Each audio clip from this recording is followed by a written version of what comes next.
Nice one. Done. First podcast, episode 1, series 1. Myself and Baz. So the best way to describe it is it's going to be mortgage related, but we're going to be talking more about the mortgage side of it, the running of the business, and we will kind of be hitting on our gripes, things that we don't like, things that we like, things that we do as a company, and it's there for not just the customers, it's there for other mortgage intermediaries as well. So Baz is the brains behind all of the things that you see about the business, the promotional side, the marketing side, whereas myself, I'm running the business and I'm an advisor. So the idea is Baz doesn't know anything about mortgages. No, novice. Not Got one. Not a single thing. Yeah, not clued up on it. So if you ever watched the Joe Marler show, I pinched the idea of we've got the main host, which is myself, and then we've got my sidekick who's going to be also editing the videos. So hence why there's more Baz probably in all these videos than me. No, but it's because he's someone from outside the industry but works with us, and he's always asking interesting questions where I think, fucking hell, Baz doesn't know it. We've got to slow it down. So if I'm asking him to put a poster out there and it's not making sense, the idea is Baz is going to be my filter to say, what does that mean? Yeah. So having him here is going to be great because we're going to be doing this with all of our advisors, hopefully some of the banks and providers, but Baz will be there to be able to say, slow down, what the hell does that mean? Straight man. That's the idea. Stooge. So the first one I thought we'll use as a trial. This is a pilot, and we're testing technology. We've spent an hour and 20 minutes just setting this up. On a Sunday. It may just be an audio podcast. It may be video. We may use some of the video for snippets on various social medias. We're delving deep diving into things like YouTube, TikTok, Reels, all those different types of medium where our customers are currently sat. So this is our first podcast. It'll be available on Spotify and all usual podcast channels where you can go and subscribe and listen. Hopefully it's useful because we've learned a lot. And today's first episode is, as it's titled, Technology in the Mortgage Market, which is where Baz comes in. So Baz, tell us a little bit about you. Who are you? I am a graphic designer that was roped into working with you a long time ago. It was a good trick, wasn't it? And it's kind of just spiraled from there, really. Started off doing tweaks to your existing logo and then bringing your other brands in, which are, as you can probably see behind us, all the different logos and array of different sort of niche markets that you've been working on. And I literally throw things at Baz, so I'll say, I want to do this. And he goes away with it and comes back and says there, and we're normally at least 66% of the way forward, and then the small tweaks. I think we've always managed to hit, excuse me, to hit the nail on the head quite quick. I don't think there's ever been really a logo or a design or an idea that I've thrown back at you and you're like, nah, it's a mile off. Yeah. Not with this business anyway. So I think I think I kind of got it pretty early, and from there we've just progressed it into what is now different training styles, and then we've now tried to, because of that, and you saw the sort of skills that I had and how I'm a bit more techie maybe, then that's how we started working on the technology side of it rather than just, and by technology, it's like internal sort of databases, systems, and the management of the way I understand it, the management of your company via this tool that we've set up. Yeah. So what it is, the good thing about Baz is he does the simple things like a business card. He'll also be able to turn something into a graphic which may not look is appealing. So a Google review, for example, I'd send him a Google review and he'd turn that and make it look a bit more fancy and almost uniformal so that it's more appealing to the mediums out there. But then also we have a lot of stuff inside where, I mean, we all know in the mortgage business we've got Excel. Everyone uses Excel. it's technically a database in itself. It's certainly a lot more advanced than it used to be when I first started in the industry. Filing cabinets. So it is moving. The good thing is Baz working the way he does, as this isn't his first job. I'm able to task him things that he can jump onto and be able to help us build it. So we're kind of both working together. The fact that he doesn't know a lot about the industry, in fact, when he first started, knew nothing, it helps me because I have to take a step back instead of do this. Whereas if as a complete novice, whether it's an advert, then we need to dumb that down. Yeah. Because I do throw minimum kind of, what do you call it in your industry when I give you a job like spec? a brief. Yeah. A minimum brief, and I prefer it that way because the thing is, when you say a minimum brief, it's like it's a voice note. It's a WhatsApp voice note. Yeah. It'll come over and say, it could be in the car or doing whatever, and it'll be like, right, this is what I need you to jump on next. This is what I'm thinking of doing. And it can be something that's like, well, one of the first jobs I had to do was, he said, I want you to turn my staff into comic book. I want it to be comic book.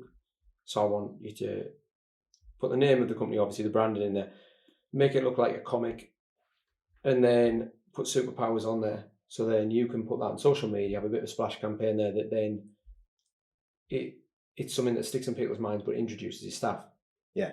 And that to me, when I'd just come and met you for the first time and you showing me all this really sort of, you want to be this corporate thing, you want to be, you want your business to be branded in a certain way, but then to suddenly say you want comic book, I was like, something up here. And then, but there you get these ideas and you'll just whiz me either an email or a voice note, and then I've just got to kind of interpret it.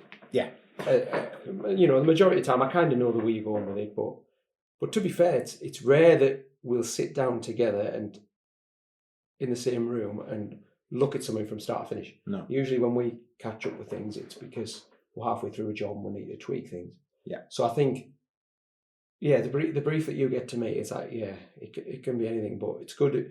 We're on the same kind of wavelength now where we can just kind of minimal information to start with, and then you kind of hopefully trust my interpretation of it, and then you mold it to the way you want it. That's key, because just getting staff is hard enough, but then trusting someone to look after your branding, and because I've got a little bit of knowledge of, I don't know, even starting off with paint and homestead back in the day with web development, I'd be tempted to save money and just kind of chop and change things myself. But what you can do in 5 minutes and spit back out at me kind of takes me on that whole cycle of reinvention, because I'm a control freak. I like everything done my way, but I'm also learned over the last 10 years is that not everyone will like my way.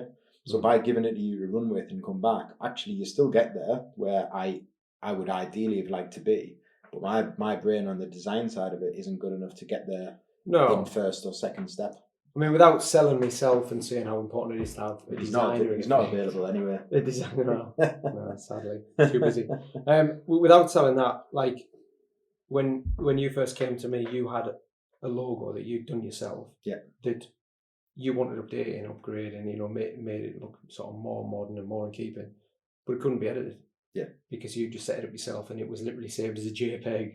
And so I couldn't do it. So then I had to go back to the drawing board, redraw it, then manipulate it. And now it's so simple. If you said to me, I want to change this, and this with a logo, I can jump on it and do it easily. Whereas you couldn't do that before. I think the beauty of everything that we do as well, it's kind of, when I'm doing it from a marketing point of view where I'm looking not just at what we're doing for this thing, this project that you're working on now, so say notepads, I'm thinking, well, how will that work if I put this certain footer on there, or if I arrange something like that, how will that work as a form, how will that work as a banner, you know what I mean? I think what you're trying to do, or what you've been trying to do since you met me, is have been able to progress things, not just think, right, this is what we're doing, we're sticking with this, then we'll concentrate on mortgages. You're thinking, no, I will do that, but I also in the future want to do podcasts. I want to do this, I want to do that. And I think that's good for me. It's good to have a client like that wants to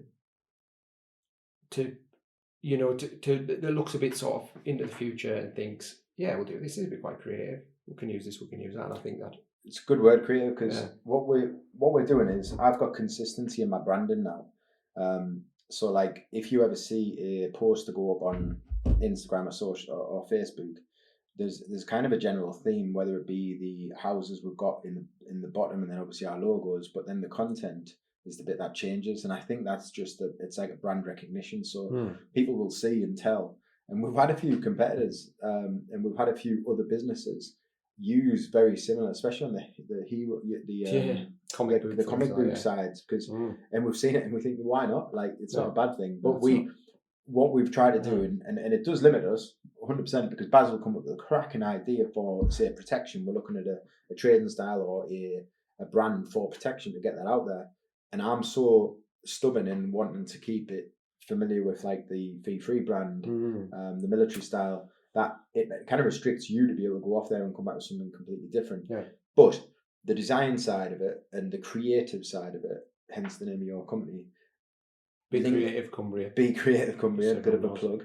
We get what we've now taken that to is the other mediums. So if we don't get in TikTok, we'll not hit our client base who's kind of those that need the advice, have never bought a property before. And also then that means we've got to create interesting content. We can't just stick a review up that looks the same every time. We've got to create little snippets from videos. So the idea is doing these podcasts, we might get 30 seconds where Baz says something funny, because it's rare that Baz can say something funny. So if we can use that, and then that can link into the deeper article or the deeper conversation, then even better. And we know how it works, because we fall for it ourselves, frustratingly, by having to set up a TikTok account. And when I say frustrating, it's because I don't like it. I lose my time's precious, and I'm losing my time looking through these daft videos. No one knew who Andrew Tate was. If you're on there, you watch one video on the economy. I try to watch a video on mortgage advice to see what's out there. The next video will be something that I'm not even interested in, because that's how it works. And we want to be a part of that, where people wouldn't just turn off, and we want to be grabbing. Anyone who listens to this podcast is going to choose to do so. So we might get one view and it'll be my mum. But the point is, this is kind of so we can ramble all our thoughts out there. But the way that technology works is that I'll say something within this video which someone will need an answer to or have a question about. And by putting this out there and then linking it to our website, which links to our Instagram, which links to our TikTok, which links to our Facebook page, which inevitably leads down that tunnel of mortgage advice, then it grows the whole brand, and they all work together. It is mind-blowing what we learn from our web developers. And the beauty about Baz is he does the business cards, he does the website, he's now doing the app. We started off using a good mate of mine who helped us even get off the ground with the app. But then the translation, the language that I was already using and then needing to put into the app, it made sense that Baz learn how to do it, and it wasn't easy. But we've now got that whole process where Baz runs all of the marketing, all of the, you could argue, technology side of it, which we've always been good at. Technology to me was just using a computer. Yeah. Having a good spreadsheet, understanding your way around a little bit of editing and using an online website. Whereas now, technology is the AI, it's the website, but it's the background information on the website. It's the app that we're using, which is the CRM. That's what I want to talk about. But this is what this was meant to be about, wasn't it? We've kind of gone. No.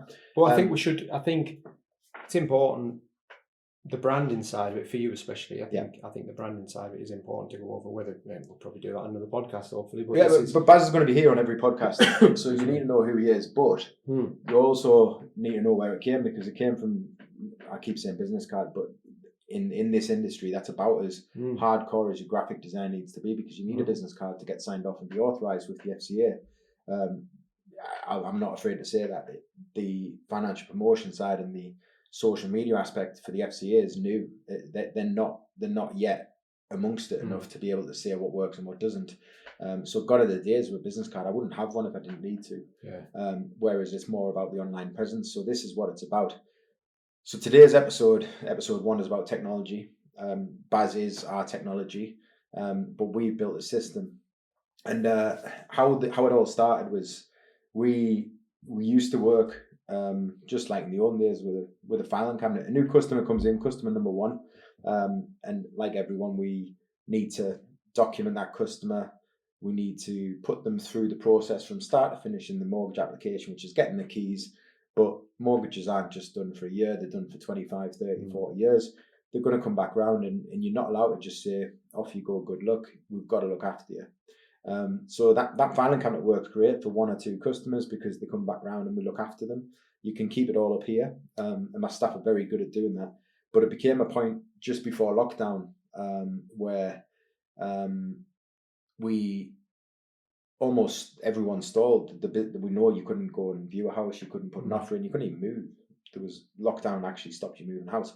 So there was a point where everything just stopped, which was great because we physically went around and got all that paperwork and put it into different piles. I think 14 different piles, which was all in order. And at that point, for 3 or 4 weeks when you couldn't move, everything stayed where it was.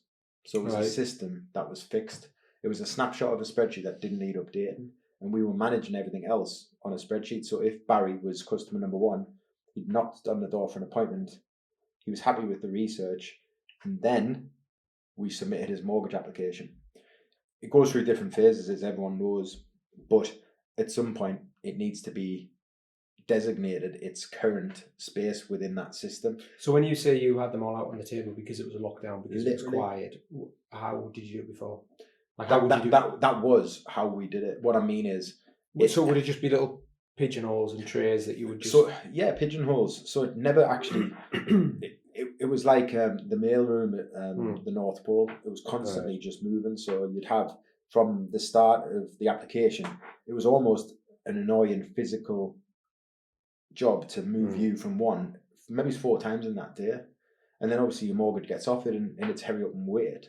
But there must be some kind of digital, you must have had something, a spreadsheet or something a tracker kind of. We had a tracker, we had a spreadsheet. But that we have a spreadsheet for everything. And this is where I'm getting at, because it was, for all that was good, and I put myself up in the top 99.9% of mortgage advisors in terms of technology, because we were already advanced, because I'd learned from the mistakes, and I'd worked for a company that did it right.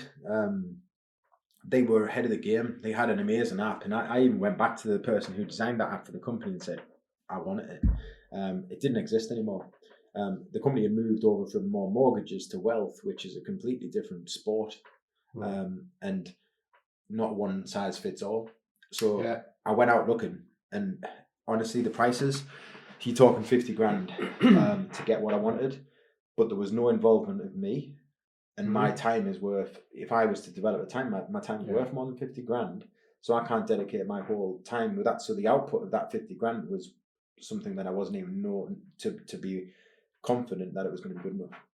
So you're getting me for cheap, is what you're saying? No, yeah, totally. Not at all. But it's one of those where a spreadsheet, I could have built my app within a spreadsheet, different tabs, copy and paste in customers as they move, but that allows for human error and there was no automation. Also, with a spreadsheet, you have more than one user in it. There's room for error. So I went out there and I looked, and I was looking, and the best way. So a CRM, customer management database, is something that everyone has, whether you're a PT, whether you're a solicitor, estate agent, you all have one. The problem is those CRMs are multi-built to cover a bit of everything. So it's like customer contact, customer response, customer complete. There's not a lot of buckets, as we like to call them, which was in response to or linking back to how we used to deal with things in our pigeonholes, to be able to cope with it. And when we did find something that we thought we could use and then tweak, to tweak it was almost impossible, because so it's just off the shelf generic. And off the shelf, but it wasn't. When you say off the shelf, you think, like, if you go and get something off the shelf, you think that's like a couple of quid. There is an apps out there. You can Google it. There is an apps out there for a mortgage advisor. The closest you can get is real estate in the US, which their real estate works different to our estate agency setup, because they link in with the mortgage. But you'd need to then bespoke it all to the company. So the problem I had, when luckily you were already on board, is we needed a system. Lockdown hit, shitting ourselves about money, shitting ourselves about customers coming in. So the next logical step was to kind of if I'm not advising and I'm not on the phone, what do I do with my time apart Yeah. from the 2 weeks that everyone else did and sat in the garden and got pissed? Then it was like, get to work and do something productive. So I was lucky enough to come across my mate Emo, who helped us get this app from a spreadsheet into something a bit more, definitely more aesthetically pleasing. It was an online system, and it basically was a spreadsheet in the background. It's a spreadsheet in the background, but it made it into a system which was organized, so I could constantly, wherever I was, walk about and look at my filing system. So it represented that if there was a place physically, there was a place on our system, and during lockdown we were comfortable with that, but we were nervous about trusting just the system, and therefore not having this physical paper database. So what we've done since then is thought, well, we're in deep now, and we've invested in something, and I'm talking a lot of my time into the development of this app that we've called, which is called Mapplication. Mapplication. So if you think map, mortgage and protection, application, Mapplication. Okay. So it takes you through the mortgage application journey.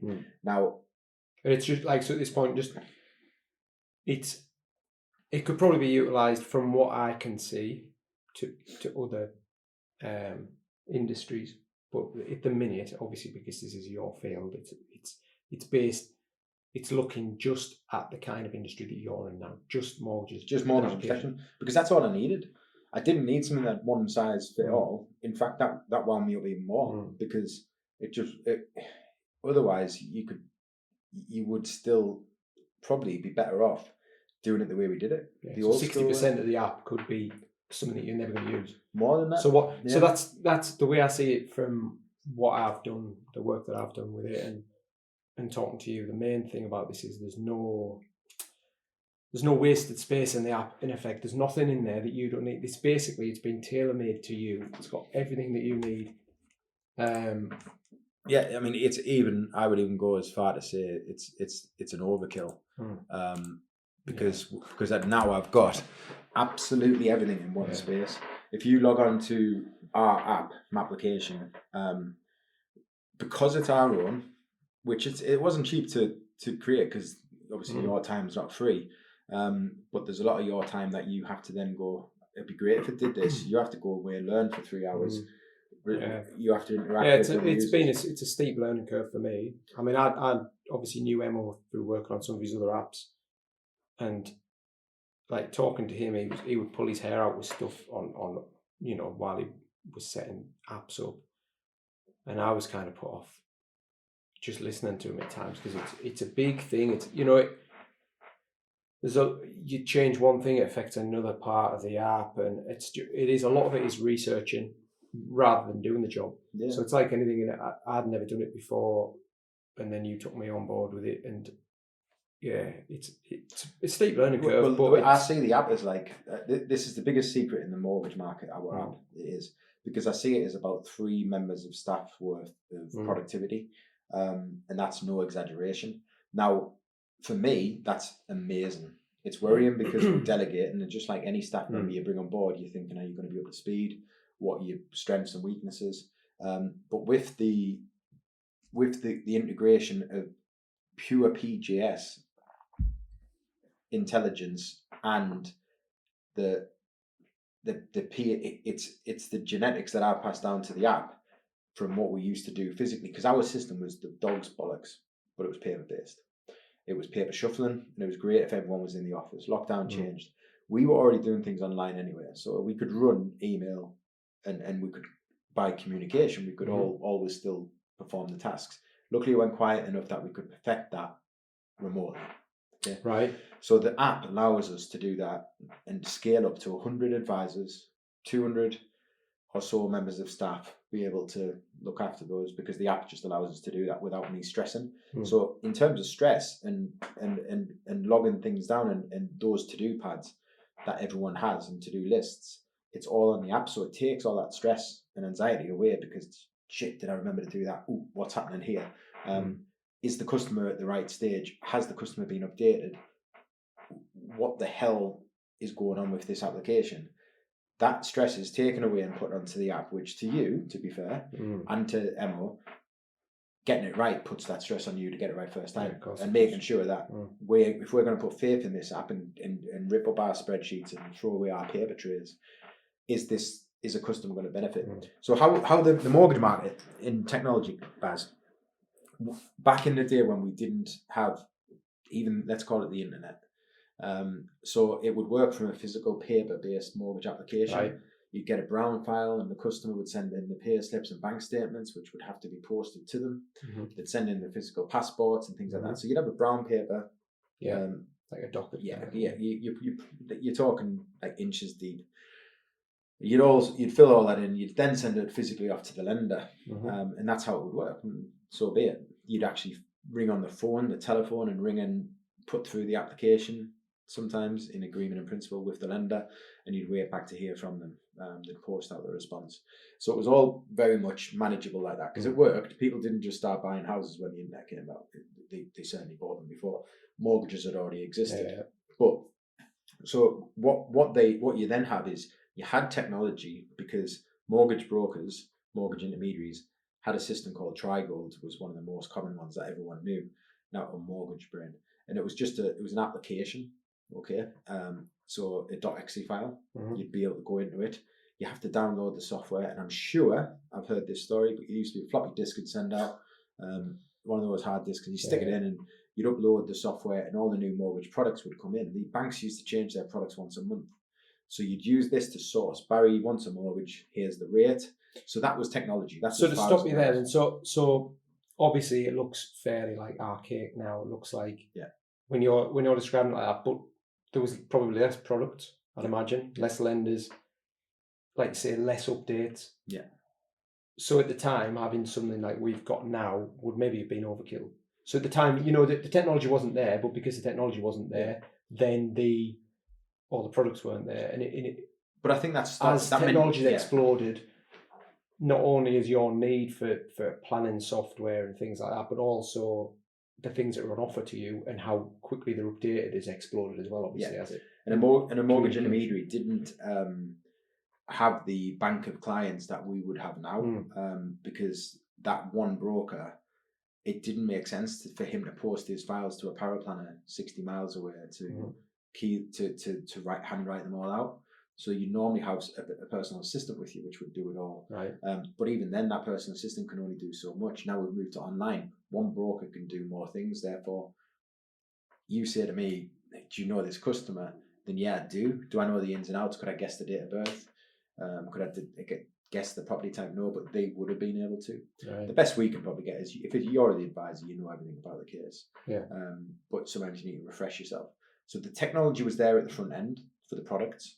Brilliant. That helps the banks compete and make sure the customer gets the advice they're expecting, because that's the job at the end of the day. I want a mortgage. What mortgage can I have? Now, like you say, that didn't allow the banks to then be very daring. Yeah. They've got products out for green where you don't use paper, and that's in paper terms to the customer as well. You've got products where if your house is efficient, you get a better rate. So one bank might have 100 products. If I search for a customer, I can have 15,000 products to choose from. There's only about 100 banks out there. So if you think about it, they're all bringing out different types of products. You can get products for being an existing customer. You can get products for being a professional. It used to just be kind of, if you needed a mortgage, you had a product to choose from, maybe 3 or 4. So you've now got that whole glut, in a good way, of different options. But so, for instance, one of your advisors, how many clients would they look after? Because you were saying there back in the day, you'd know everything about your client. You do now, but it's obviously it's obviously on the database or on our system. What would you at any one time up to 100 from start to finish? So that would be clients they've already dealt with, clients they're speaking to. So if you think of that, and now you've got thousands of products, so you physically couldn't do it without some kind of login system. I mean, so that's the front end. So that helps the customer get the product. It helps the advisor sell the product. It helps the banks compete, because they can also use that to their advantage to say what's HSBC doing today. So NatWest will decrease their rates or offer a similar product, Right. because they can all see each other's. So that technology's always been there, and it's progressed, and now we've got what we call, because we're part of Quilter, Xplan, which is a database which allows us to source the mortgage, and it'll be up to date instantly. So the update will come through. So that's what Xplan, right? Because that obviously, so Xplan is a mortgage source. People watching won't know that. No. When I'm working in the system, Paddy's got his system, which we'll put screenshots of little videos on to show you. But it's got loads of different sections, so it'll be like researching, pre-app, lots of different things. One of them is Xplan, and that's a big thing that obviously just sticks in your mind just because it's strange wording. Yeah. And that's what that is. So Xplan. So it didn't use that Trigold, and behind that is, if we want to get technological, you've got an IRES platform which used to own Trigold. So you're just saying Trigold doesn't mean anything. Is that so Trigold's just a name? Let's call it. It's a .exe program that got installed onto a computer. Is this what you were saying? It shows you the product. So it's a mortgage product tool. Now that has progressed into something that's like live and up to date. Quilter are our mortgage network, so they're just under the FCA. Then we've got them. Then we've got us. Now Quilter have a system. They've got to. Yeah. But we use that system, which is part of. If you imagine Quilter have integrated with the old version of Trigold and made it online, that allows us to source our customers' products and get the results. It also does a lot on the compliance side and make sure there's timestamps on when we're talking to the customers and things like that. So it's a good check for them to make sure we're doing the job properly, because it produces all sort of reports to make sure that we have put in the best rate. I mean, gone are the days where you can kind of compete with used lenders because they're going to pay you a higher fee. It's a case of making sure that you've done the advice right. So if I search you now, I'd get those 1,000 products and I'd choose the one that was the most affordable to you, but then also the one that met your criteria needs. So it's all good saying HSBC is the best rate, but if you're recently self-employed and only done it 1 year, HSBC aren't going to let you have a mortgage. So I have to then use my expertise, to be able to say, well, HSBC are top. I've then got Santander. I've then got Halifax. Halifax are going to get the business. I know that. But as a broker who's just started out in the industry, you'd only learn by getting knocked back from HSBC, knocked back from Santander. So the first part of the technology in it is something that's been there all along from a .exe floppy disk. That was just sourcing. So that when that changed over from God knows when Trigold didn't exist, it would have literally been the banks coming around and handing you a glossy brochure to say, here's our rates. And I remember the rates they used to produce for Northern Rock. It was a pamphlet. And that's exactly how it worked. So bringing that on side, brilliant, because it means that when you come into an independent whole of market advisor like ourselves, you know that we're looking at everything. Yeah. So that job done, good. At the same time, at this point, I've not recorded any of that. So I've seen 100 customers, or I've seen one customer, but I've got this in my head. I've made notes on a paper file, and that's how we used to work. You've then got the middle ground where the customer goes and buys a property. Again, that was all about just keeping up to date with the customer and email trails, things like that. Then you've got, right, I've just had my offer accepted. What am I going to do? What's next? They're holding the hand through that part of the journey, the application to the lender. Now, to do that, compliance puts down the barrier and says, right, wait a second. Have you done this, that, this, and that, and this? Yeah. You've then got to document all of that. So a compliance system is something that as the FCA would want all of this done as you'd expect as a customer by the book. They also want to see evidence of it. Right. So you've got to show that you've done all of this. Now, there is no system out there that exists where it would include that journey and this journey until technology came about. Yeah. So you used to just have to keep your old paper file, and if they wanted to check it, they would. Yeah. So you had to prove you had pay slips and bank statements, and you'd made all your notes and done your research. It was all in a physical paper file. Because the technology's moved from Trigold to the Quilter system now, you've got the churning of, right, okay, there's your timestamp, customers come back, submit the application. So you use the compliance system, which again, credit to Quilter, is fantastic. Where it's lacking, because it also will allow the lenders to pay you at the end when you've transacted and completed on that mortgage. Where it's lacking is that middle bit. So the customers walk through the door to getting the keys and then needing you in the future. So there's never been a system out there. There was one system, but again, it felt more like it was helping the compliance and regulatory side. It was looking after you doing everything right as a broker to save my ass. Because if you do everything right and there's a complaint, then it will be upheld. Because if you've done it right and there's a complaint with service, you're not going to be penalised because you've given ill advice. You've just not given the customer journey that they wanted. Right. But if you've done everything right and documented it, then you're safe. That's great for someone who's concerned about that, because everyone needs it. And it's right that every single mortgage broker in the industry has that background protection and system. Yeah. So I'm knocking on the door going, well, what about us? What about the customer? Like, where's the customer journey side of it? And this is what was lacking. And this is what we needed to build. So to go out there and look for the middle bit, and the fact that it didn't exist just blew my mind. So what the regulator was saying is, so when it didn't exist, is this? Do you think it didn't exist because it still doesn't? Because to everyone else. Yeah, but they didn't think. People don't think that matters, or just they haven't caught up yet. Or I think they're using spreadsheets, which is fair enough. We survived on spreadsheets for quite some time. And obviously manual lists and things like that. And there will be people who have bought into customer relationship management software, CRMs, but what wouldn't necessarily be mortgage related or mortgage specific or just mortgages. So yeah, you could make it work and you would have something. And I'm sure you do a pretty damn good job if you did. But I didn't see the point in going half-assed into it because it's so rigid at front. You can't not source for a product. I can't put you in there and put HSBC to the bottom or discount them completely. I can't do that. It's not possible. I have to tell you why I can't send it to HSBC. So that's why we're independent whole market, because you have to see that, there is a better product, but your eyes are a different colour and you can't get that mortgage. Right, okay. So it's perfect at the front end for that. Then it's got the compliance side, and it's impossible to submit a mortgage application to a lender without having to do everything perfect first. It doesn't mean that you don't upload a document and it doesn't sync, and therefore the file might not be complete, but you'd have done it. It's a way of checking and making sure that everyone is in line. So that's great. But the missing bit is the customer journey. So it's the first time they contacted you to say, can I get a mortgage? You might have said no.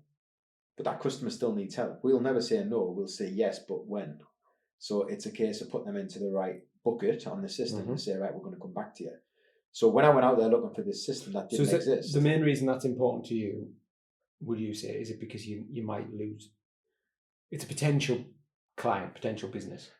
Or is it through the system? As when you talk to me about I know that you are very focused on this will make it better for not just for you, or for your staff, for the actual customer. Yeah. So is that unique to you, do you think? Or do you think? No, I think the market's changed, and I think that every broker out there generally won't do well without that attitude. So they'll get found out. So they wouldn't want to waste the time. And I know that the loops you have to jump to even get into the place to be able to be a mortgage advisor would weed that out. You could manage on a small database and a small run business easily if you had low clients. Yeah. But if you're doing a good job, inevitably you're gonna get referrals. So this, in effect, the investment you've put into it, time, my time, Emo's time, your money, obviously, that basically is putting you ahead of the game that way. Oh, without a doubt. There's nothing. Our system is that big of a secret and that big of a tool to my business. Bearing in mind we've got 7 staff and myself, and I'm saying it's worth 3 staff. It's close to 50%, isn't it, of my business? Without it, we would be screwed. Absolutely. Right. But what I'm saying is that you don't need it, and it's not a requirement by the regulator. So the regulator needs the front end done right. Of course it does. It needs compliance done right. But it's a bit in the middle right now. The bit in the middle, which is your organisation, will be very... So that's maybe not that important to the lender or to... I think it's important, but they just know that. But it's important to you because these are your customers and you're hoping repeat customers. I'm not saying that they don't... I'm not saying the lender's not asked, but the lender do keep a record of... when we submit a case, how complete it is, how much information was readily available at the application as opposed to going back and getting it. So our system allows us to be that anal and perfected to the Yeah. point where the customer will get it right. We'll get it right first time, and it'll go to the lender, and we won't have to go back to the customer. So they'll just think, well, we're very productive and on it, but it's all because of the system. That's where the bottleneck comes to me, where there's times where you're not overly picky, but overly picky about this needs to be perfect. This bit here really needs to be, and that's why, because you're knowing that that's going to make from then onwards a lot easier for you to find the information, manage the data. Honestly, if I could draw a map, which means map application, if you could draw a map of the mortgage cycle, there's so many side roads off it where it could go. And if you don't have somewhere to be able to put that customer in that place whilst you're doing your job, mistakes will happen. And doing the volume we do, and customers to say how good of a job we do, whilst also referring us, then we wouldn't be blamed if they said, "Oh, they're brilliant, but bloody hell, they're busy and they don't get back to you quick enough." But we've got this system that allows us to be as busy as we need to be, as busy as we can be.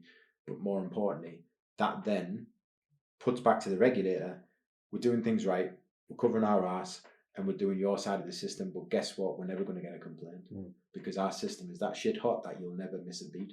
So where our system is different is that it's just mortgages. You try and find just a mortgage advice CRM out there like ours. Like I challenge you, because I'd have gone and got it. I'd have paid 50 grand for it, 100% if it was there. To develop one, if we wrote down our time, then we'll probably end up at that figure, because it will never be perfect, because we're going to be, I'm going to be completely on top of it and always wanting to make it better. But at least then I have the finished article. So the crossroads we're at is we've got something that is groundbreaking and a big secret to our success. Do we keep that to ourselves and expand our mortgage business to the point of bringing in more mortgage advisors, more staff, and then use this to be able to be the catalyst in why we're so good? Or do we take it one step further and market it and say, look, actually, we can give this bit of technology, the application, out to any mortgage advisor that wants it? And we wouldn't do that for free, because we're going to be given a big piece of our competition, and technology is intelligence. Of course, it is us. But it's almost sharing the wealth, isn't it, really? It's kind of giving, you've put all the doggy work in, you've had the idea initially. It's like anything, it's a product then, isn't it? If you decide to monetize it. Some companies will work the way they work, and that's fine. But we work the way we worked, and we were okay. And if it wasn't for lockdown, we might have just continued to do that. But I think it always kept a limitation, and mistakes would have happened where the physical paper file was moved to the wrong place. And then until the customer gets back to chase us and we find that file, then we would struggle to be able to justify what went wrong or where it went wrong. So with the data, it's pointless me asking you and pretending I don't know. It's held locally and it's on a cloud. So anything happens to it, it's backed up in effect. Yeah. If you were going back to your old thing or your old process or how people used to do it, over the winter you had, we're still in winter, but over that really cold snap, next door, which is part of this building, had a pipe burst. Yeah. And flooded the place. If that had happened in the old world, in effect, that could have ruined you. Yeah. It could have ruined the bank of data that you are keeping paper based. Oh, absolutely. Because this system is future proof, because if COVID happens again or the place burns down, we're in the cloud. I can get it on my mobile phone. It's a web-based app, so it's not like you're having to have it on an app on your phone, because apps, the bad thing about apps to me is you can't have them on your computer, your desktop, which is where you spend 90% of your working day. So it integrates with that. I can be on my phone, so if I'm in the pub or out at the gym and someone's wanting an update on their mortgage application, I can jump in and find out. Not just pestering the staff to say where we up to, but also I can boot people into the diary and I can boot people into the system, but also it's kind of staying in touch. But it's I think mentally, which everything's about mental health these days, and rightly so, you should be able to shut off at 5 o'clock and you're done. The system allows you to kind of close down the physical paperwork on your desk, because you update where that case is and move it to its relevant place for the next part of its cycle or journey. Then it's there. Yes, everyone will always have scribble pads. Of course you will. You need to write things down. But the data part input of it, of the conversation finishing with the customer, gets uploaded. So to give you, why is our system the best and why is it magic? Why is it the things that it can do from start to finish? Okay, so the normal process is you have a chat. Mhm. Yeah, Barry comes in. So I come in wanting a mortgage. You want a mortgage. Why do you want a mortgage? I don't know. I'm doing well. I want a bigger house. But you haven't got the cash. You haven't got the cash to buy it outright, and you need a mortgage. Yeah, So yeah, mortgage. can I get a mortgage, Paddy? Yeah, you can get a mortgage. Brilliant. I'm going to go and get that property. I'm going to buy the property. Okay, put an offer in. Then the application process starts. You get accepted. The mortgage gets offered. The solicitors do their bit, and you get the keys. Piece of this. Nice and easy. However, what happens behind the background there is, I have a chat with you. I have to document and make sure that you understand who you're dealing with, who I am, what you can do, if you can complain, etc., etc. All the boring stuff, which actually you don't want to hear, because you just want to find out how much you can borrow, what it's going to cost. But to keep you safe, you've got to do all that. So we record that within the system. Barry, you've come through the system. You've had all the initial documents. Your mortgage appointment is booked in with Paddy. We're going to email you those documents, and then we're going to have another chat. You'll have a chat with Paddy, and I'll grill you for 30 minutes to 45 minutes. You'll either do that face-to-face on the phone. I'll then get off the phone from you, feeling like I know everything about you. That's the idea. I then use that information to be able to go and do my research and produce some results to you. Okay. So when you say research, find the products. Yeah. Is there a mortgage out there for Barry or not? Going off what he's told me. What we do, what the system allows us to do, is physically we write that down, and my staff will admit that they can't read it. So there's a lot of information there that they can't read. Right. But it makes sense to me as the advisor. That's okay, because until I'm finished with you, you with me. So when you're doing this is physical paper writing notes? Physical paper, scribbling down on bits of paper, because soft facts don't have a box. Okay. So I could make that fact find, which is what we call the initial appointment document, where we write your name and date of birth down. Yeah. There's too many boxes that I'd have to put there to make sure I could capture everything to make it an online form. Okay, because you might need to tell me that you're trying for a baby and things like that. Right. You might need to tell me that you're thinking about moving, you leaving a job, that you're going to buy a car. There's too many different ifs and what ifs. Okay, so we need to be able to make that fluent. So it's a bit of paper where we write down the basic information, then we build up a story about you. Okay, we get to know you. We then would go away and do our job. What we do and what the system allows us to do is to timestamp every part of that. Right, I've scribbled all over this bit of paper that makes no sense to anybody but me. I'm going to scan that into the system. Okay, and it's in the system and it's on there. The notes are updated as to where we are. I've had my chat with Barry, it was great. I'm now going home for my tea. Right. I'll leave a voice clip, a voice note, which also gets uploaded to the system. So just had a chat with Barry. Nice lad. Shame he's a Mac. Blah, blah, blah. Cute, all that. But that voice clip is me rereading my conversation scribbles so that it makes sense to me, but also makes sense to my staff. Should I get hit by a bus tomorrow and the journey needs to continue? That then gets uploaded. At that point, we've either sent your research to you to say, here's your mortgage, do you like it or not? Baz, you forgot to tell us your wife's name because you forgot. Or I need to know something about you that I haven't already been able to get from you. Or I need to go and speak to the banks to make sure that they're not too happy. Newcastle Building Society might not give you a mortgage because you're a Sunderland fan. So I might need to ask them if they're going to be happy with it. Probably not. Or you go with them. At the moment, they're not really bothered about anybody else, so they'll be all right. But to give you an idea, that's where it ends up. Then the research gets sent. Now, at that point, it could stop and I could never speak to you again. Because that might be, Jesus Christ, that's too expensive. It might be that I've given you a demonstration or an illustration recommendation on Halifax, and you think, a bank with Halifax, I'm just going to go with them. You might never hear from you again. That is cool. We have a system that would allow us to continue that journey to the point of research sent. It would then allow us to be able to contact you again and make sure you got the bloody research, because we're financial services and go in your spam. So then we would also contact you to say if you need anything else. So this is the same. So basically, I had this with you. Yeah. Because we're looking at remortgaging. Yeah. And there's an issue with it where we can't do it for a certain amount of time anyway. And the way it was going, everyone was contacting you at the time, weren't they? Yeah. With the rates and things that I don't understand. The way that was going. So I've got first-hand experience of that working, because I've had 3 or 4 chase-up emails from Laura saying, just wondering if there's been any advancement with it. Yeah. So that is just one tiny little bit of the system, which it's a traffic light kind of system that you've got, which lets you know when your customers need to be chased up or reminded or approached.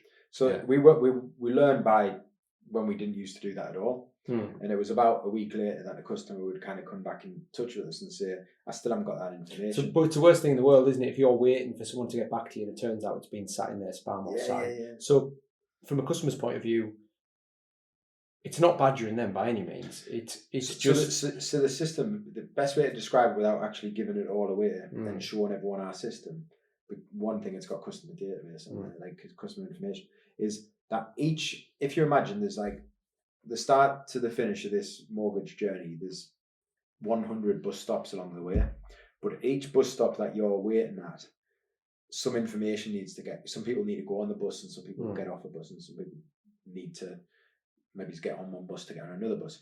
So it's a good analogy, this, isn't it? It's good, isn't it? I just thought of this. So when it comes to if you imagine at each bus stop, the bus driver is there, and the bus driver knows when the clown got on, the drunken idiot got on. Yeah. So at each point, he's got that mental database of this happened over those 100 stops. The system allows us to collect things over those 100 stops, and at each time it collects it, more data gets put in, because I don't need to put in your birthday when I first have a chat with you to book your appointment. Don't need to take that. At that point, I want to have a chat about a mortgage. No, already here's Paddy, what's your name, number and email address. Then after I've spoken to you, of course I need to put in a lot more data. Then when it comes to application, we need to get documents off you. So at each stage, it asks the relevant information and builds up that profile of the customer on the database. And that database is obviously there for when it comes to remortgaging or if they buy another property, buy to let. So within, like from start to finish, there is 10, possibly 12 different places that 12 different bus stops that you'll go to. Some you'll get off, some you won't. But idea is you stay on it for the ride. But you might not know where you are. You're just looking out the window, don't give a shit. But us as the driver need to be able to say, look, here we are. We are here now. But at this point, we need to just turn around and make sure that you're okay and you've got your seatbelt on. There's other times where we might have to give you a nudge because you need to come to the front to get off and go to the toilet. So like you need to at each stage do different things, but we will guide you through that. That happens whether or not you've got a system or not. But this allows us to be able to, why a customer would be, how are you so good at dealing with so many customers? Because of the system. And with this being bespoke to you, it allows you, so someone who's self-employed comes to you, they'll obviously have to give you different information than someone who is working for the government, say. Absolutely. So it allows you to skip steps if you don't need them. Yeah. I take it. It allows you to manage it to the customer rather than to the system, if you see what I mean. Yeah, like there'll be, I suppose there maybe because the system, if we think of it as a conveyor belt or that road on the bus stop, then they can just get their head down on certain parts of the stop because they'll get there a lot quicker. Because if they're having to pay attention at every stop, obviously the journey's going to feel horrendous. But the good news is it's us that's paying attention at every stop, the driver. You're just getting on and getting to the end. Now the system will take you through that. Now from a point of view for business, whether it be for staff taking holidays, the system allows us to see where everybody is. If you imagine at each different stop, there's going to be too many people getting on or off, then we're screwed. We can see when we need more buses to take you through that journey. Okay. So we're able to go, right, there's a massive funnel in Research Send. At the moment, there is so many people house hunting. So Research Send Send is, they've had a chat and I've sent you what mortgage we can do. That should you found a mortgage. We've got them a mortgage. We've said we can do this mortgage. Do they like it or not? Right, okay. At the moment, no one likes it because no one likes the rates. Right. So at that point, that will always be a bottleneck, but that's okay because we're even. That's a decision opportunity for the customer to say yes or no. Is that affordable? Yes, I want this mortgage, but is this achievable in reality? Then they go looking for a house, which is house hunting. At that point, we've already done more work than we have at Research Send. We've not just got the research to them and they've accepted it. We've actually got the okay from the lender as well, which is an agreement in principle, right? Decision in principle. So they've said, yeah, you can have it. They go house hunting, and then no one's going to find a house because we're chasing them and saying, have you found a house? We're just staying in touch with the customer. Do you need anything else? We're still here. Do you want us to not contact you? Have you just suddenly won the lottery and bought the house cash? Well, alternatively, if they come to you, you know what it's like, you're looking on Rightmove or you pass something. So if they come to you and they say, right, got this house in mind. Yeah. Can you sort me out a mortgage? Yeah. Basically, this one. So that the system takes account of that as well. It helps you to fast track things through as well. So like six months later, the customer comes back and says, yeah, you know what, I found a house. First things first is 100 customers. You're going to be like, who is this customer again, and where do I start? The system, you go back a few pages on your notes and you'll see. You can listen to the voice clip and you can see the illustration that you sent them, and you can actually see the scribbles that you made where you maybe drew a fighter jet because they're in the Royal Air Force. There's different bits and bobs that you'll go, right, I remember, and I don't know why. There'll be someone out there that knows why, but that works. Seeing your scribbles and listening to your voice clip, you're back in the game. Yeah, of course it does. And you're back to 6 months on that initial appointment. So when they said, now we're buying a cottage, a dormer bungalow, not a terraced house, we can adjust that research to fit that and say, right, tweaked it now, does that work still? Yes, perfect. Okay, documents, you now passed off. So for all, the system has all these bus stops. There's a conductor at each bus stop looking after that bus stop. So they're saying, right, okay, docs are outstanding, I'm collecting my documents. That's Laura's job. Laura's there collecting your documents with you. She's sat at that stop making sure you get on that bus safe. Yeah. And then there's the next stage where it might be, I've lost that property and I need to find it. I found a new one, but it's changing my advice. You go back to your advisor. So Chris might, at that point, jump on and chat through. So that's, from my point of view, that is the ownership side of the ownership, right? So the app. So you can pass you would pass a job off onto me. I would do it. I'd pass it off onto someone else. And so I say pass it off. You know, if there's a different person needed to do it, or another cog in the machine, and that's. I think when we started, we called it delegation, didn't we? Yeah. So that's where. So people listening might think that's just a CRM. Yeah, brilliant, it is. But it's mortgage specific. There's nobody on that bus route that isn't needing mortgage advice. We're not just jumping, suddenly taking a left and going round a housing estate that you don't need to go around just for the sake of getting to the end. So it's the most direct bus route. So when it comes to delegation, what we've got is, we had the opportunity there to say, well, Chris needs a space within the system where he clicks on it and all the customers that are at his bus stop or needing his intervention are there, and that's exactly what it does. Whilst we did that, we thought, you know what, within Chris's head, we need to put some training information because we've got to do his own competency. So we'll put that in there so that he can stay on top of what he can do and what he needs refreshing at. So it might be that he needs to be updating himself on using Xplan or things like that. So he'll have that and he'll be able to, as a traffic light system, say that he needs help on the training. So from something that I've been working on lately with you over the last couple of months is, because you've obviously got to comply to rules, regulated. So there's now, this is a tool for you to manage your staff's training, your staff's compliance to the rules, HR, holidays. So they've got. So it's not just a customer based. It's a mortgage and protection application, and it covers everything. Not just the front end, not just compliance because you've got to, not just so you can contact the customer in 2 years' time because you want more money out of them. Yeah. It's a complete customer journey, but also it's the mortgage staff management process as well. Staff management, staff's productivity, staff's holidays, which link in with the app.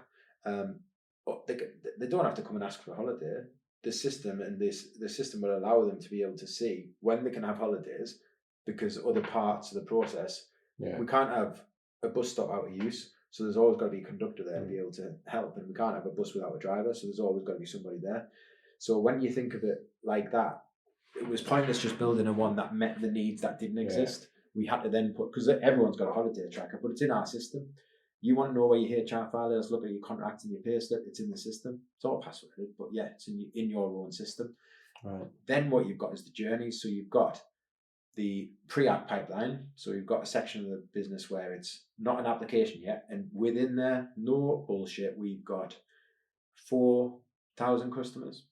So they haven't gone to application yet, because they might have said, okay, I can't get a mortgage. Mm. Sometimes the question is, can I get a mortgage? And the answer is no. But it's never no ever. It's no for now. Yeah. So they need to be looked after, and we can market at those. We could contact those. But more importantly, when they come back and say, I know you said we couldn't get a mortgage 3 years ago, but you said we might be able to get one now. We don't have to start again. We listen to the voice clip and they're there. Imagine that as a filing cabinet. Fucking impossible. So it then takes you through the journey. So you then submit the application. It then opens up a new world of protection, because you've got an obligation to start the protection process. So the protection process kicks in then. So protection, this is the way I get talked to by you. Yeah. You mentioned things like protection and explaining that. Protection, for me, isn't what it sounds like at all. Protection is insurance, isn't it? Yeah. It's an insurance, which...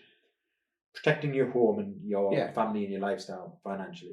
So... Like when I first came to you... Mortgages says mortgages, protection does it. Before I started doing... looking for a mortgage, because I was already in another system, and I got protection from you. So insurance basically cover. Yeah. And that's a massive part of your business as well now, isn't it? Huge.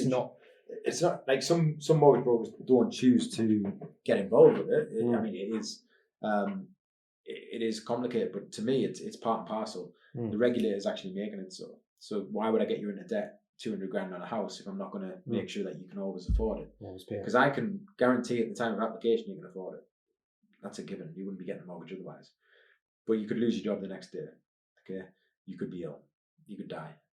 So what's your obligation there then? You've got to have the discussion. So the system allows us to, when the mortgage application is being submitted, it then creates the customer in the protection slot. So that protection side of the system almost kicks into life, as does it if it was just protection only. So you came to us for protection only. The reason I came to you for protection is because I was doing graphics for you for Facebook and doing posters for you. Excuse me, saying such as, if you can afford this X amount a month for Sky Television, why are you not protecting your family in case the worst happens to you? Because and you've also explained to me, I mean, obviously this is first of many massive library podcasts, and you'll get into this, I'm sure, but that I never ever thought that would intertwine with mortgages. It doesn't seem like it would to me, but as soon as you explain, of course it does, because it's protecting you from losing your house. To us it makes sense, and gladly that's the way the regulators go. So they're almost forcing us to have the conversation with the customer anyway. So those brokers that didn't and just wanted to concentrate on mortgages, then they do have a duty to pass you on to somebody that would talk to you about it. It's crazy, but a mortgage lender doesn't care if you have it or not. Legally, the one you have building and contents will cover, because if the property burns down, they need it insured. Some lenders will go as far as insuring it themselves. So what you need is, you need to have that conversation with the customer to explain that, yes, it's all good that things are rosy, because we know life's shit and things can be thrown at us. So you would then need to have some sort of other plan. And unless you've got shitloads of money in the bank to be able to cope for those 3 years of rainy days, if you were to get cancer and you couldn't work and you didn't get sick pay or any pay, then you need a plan. And that plan might be, sadly, well, that would just be shit and we'd just have to cope. Sometimes that is all a customer can afford. As a mortgage advisor, you've got a responsibility to have that conversation and highlight that, without being the Grim Reaper from day one and saying it's going to happen, because it might not. You've also got other things in play like family, work benefits and stuff like that. And you just hope it wouldn't happen. It's the money, the protection to me is the money that you spend hoping that you'll never use it. A bit like car insurance. You insure your car, you pay 50 quid a month, but you hope you'll never crash it. You hope also. So in the same way that you've got to have insurance to drive legally, you've got to insure your property, but you don't have to have life insurance on your home. You've got to have a conversation about it when you offer it. You're not doing, as a mortgage advisor, you're not doing your job if you don't. And that conversation doesn't mean... When you say you're not doing your job, legally you're not? Or by your the consumer duty is coming in and making sure that you have that conversation. Right. Because without it, you're not doing your job. So, at the moment, I'm not saying people in this industry would be crazy to overlook it, but those that don't want to do it for whatever reason would pass them on, or at least highlight that the fact that the customer needs it. So that means that the customer might go to Money Supermarket or whatever to look into it, or they might have it with the bank. We do things differently where we won't take that responsibility on behalf of the customer to say, oh, you don't want to chat about life insurance and stuff, then fine. We'll have the talk, but if you don't want the talk, we'll make sure that you opt out of that conversation and we'll get a signature. It's all built into the system. So when it goes into the system, you've got a mortgage you've created, don't want to speak to Joe, your protection advisor, at all.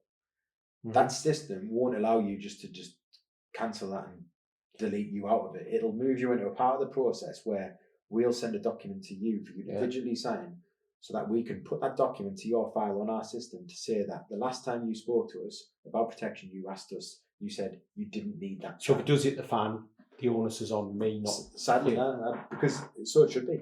So what about, so I take it the system, if I said to you, it's tight at the minute, but I will look into that, it's going to be 6 months. Can you set it to remind you? Absolutely, we do. But we would still... I know, I kind of know that already. But, I don't know. I mean, this is a whole new podcast in itself, but we would potentially still get a disclaimer to say that you've declined to speak to us now, but you want to speak to us in the future, because we've had it. Sadly, we've had it where a customer's contacted us, I think 2 or 3 times now, where a customer's emailed us to say, I've had some really shit news. By any means, what did I take life insurance out with you? It's crazy that people don't even know that, right? But we would go through, back in the day, we'd go through our email trail and we'd check our file notes on the system, and we would remind ourselves, did we have the chat? Did we? You now have to document absolutely everything. Okay. So we were able to, because we've always been able like this anyway, even when we had a spreadsheet or a paper file, we would go back and sadly we would say to the customer, here's the email where you said I don't need it. So we've done our job. Now it's more of a formal, we're doing our job and we're hammering home. Because some people are busy and they want to get a house, I get that. They want to be excited about moving in and looking at the kitchen, but they're not thinking about what happens if shit hits the fan. And again, it's another podcast for that. But I would kind of be like that. I would be, my main worry would be, oh, bloody, I've taken on all this. Young'uns are. 25. Young'uns are. Oh, thanks. 20, I'll be thinking like taking on 25 years worth of having to pay X amount a month. You know, this is, I'm always going to have to be paying that off. I wouldn't be thinking, what actually happens here? Like, I'm more worried about that money coming out of my bank account. I wouldn't be thinking to myself, what if I can't work and I can't pay it? You know what I mean? Because I didn't really marry them both up, but when you say it like that and when you explain it, it's... So we go back to the start. So the conversation I was talking about where we scribble on that bit of paper and do a voice clip, we do that again for the protection. Of course, we've got some blanks we can fill. We know how many kids you've got. We know your date of birth. We know all this. But we'll have a conversation, say, how much do you spend on this? How much? By that, we already know. If you're doing your mortgage, we know how much you spend at the co-op. We know how much you spend on insurances for your home. We know how much you spend on kids at soft play and stuff like that. And we know what disposable income you've got. You've got some, otherwise you won't be getting a mortgage. Yeah. Now, it's how much you can proportion that to say it. And if someone tells me that they can't afford 10, 15 quid a month, but clearly they're smoking or eating or drinking, then sorry, you've got to make sacrifices, because that's what you should be doing. I will put to you that your recommendation is here and it's done by the system. This is what you need. You will sign to say, I understand what I need, but I'm choosing not to get it. That's different to opting out. That's, you've had the chat, you just said I can't afford it. Right. But I'm saying, sign this form to say that you understand that you're not taking it, and why, and then on your head be it. Sadly, it is expensive and people can't take it. Some it kind of makes sense to me though to do it when you're doing so say you're signing up to a 25-year mortgage for X amount. Kind of makes sense to add a tiny bit more chunk on there at the time, to protect it all. But I mean, it depends on budget. This is where we do it, where some people have already got it, and that's brilliant. We'll still have the chat, and what we'll do is make sure they understand, because the amount of people say, "Oh, yeah, I've got life insurance. How much have you got? I don't know." So we'll challenge them, give them homework to go and get it. Our system allows us to document that, so that next time we don't waste your time. Right. If you've already got it, we'll check that you've still got it. Have you still got it in place? Do you need anything else? Have you had 10 children, or maybe you've taken on a bigger mortgage or a business that you're not aware of, us not knowing? And then you'll obviously have a new demand for insurance. Right. Yeah. But the system will tell us all that, because we've gathered you up. So as we go through this process, the system will also do things like, if I create a customer now because I've had a contact through Facebook, the system will tell me how many new inquiries I've got today in February, but it'll also tell me how many we had last year. So as a manager, I can see how busy we're going to be, how quiet we are, whether staff can take holidays, because when we're busy one month, it's the next month we're really busy. The following month, extremely busy.